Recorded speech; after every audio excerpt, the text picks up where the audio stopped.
I don't know if you read the Matt Bai piece in the New York Times the other day in response to this, creating an equivalency between a diarist on the Daily Kos who said that Giffords is dead to me because she took a vote I don't like, and the rhetoric coming from people like Sarah Palin.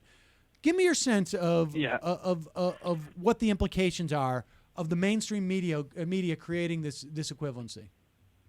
Well, they sort of need it. I mean, they really the sort of supposedly objective media really sort of desperately needs for their own sense of self-worth to preserve the idea that there are two extremes that they are straddling right the middle of.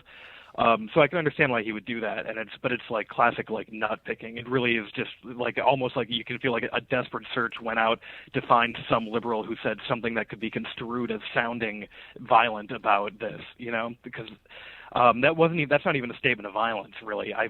She's dead to me is a fairly common expression that does not, but whatever. It's And I'm not necessarily against heated rhetoric. I engage in name calling and hyperbole and exaggeration, and it's really like there's not a explicit campaign on the left to delegitimize the entire idea of federal governance, and there's just not, and there never has been. And you can go around looking for isolated pieces of over-the-top rhetoric, but that does not, like those isolated bits, do not make up this entire years-long campaign on the right, which has been organized and coming from all levels, from the top to the bottom.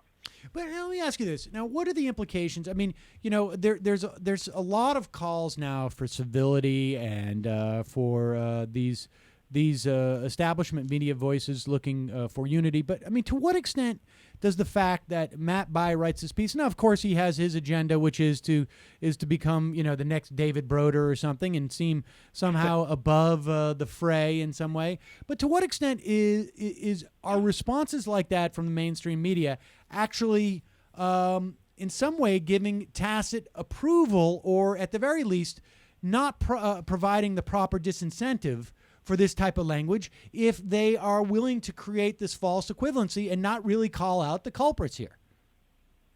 Well, it totally does. I mean, while they spend a lot of time touting and saying, oh, if only we could all be more civil and polite, like what it actually does in effect is say, like, no matter how extreme you get, like no matter how extreme and how over the top and how insane you get, we will never find it more insane and over the top than the other side. So there's no disincentive whatsoever for making your rhetoric as over the top as possible, because the supposed watchdogs, the supposed, grown-ups in charge are just going to say, they're going to be like, oh, those kids are at it again. But they're not ever going to say, like, wow, that side is just taking it to a huge extreme that the supposed other side doesn't. Because the mainstream media, as I said, they are, no matter how over the top the other side gets, they're just going to say, well, both sides do it. What can you do?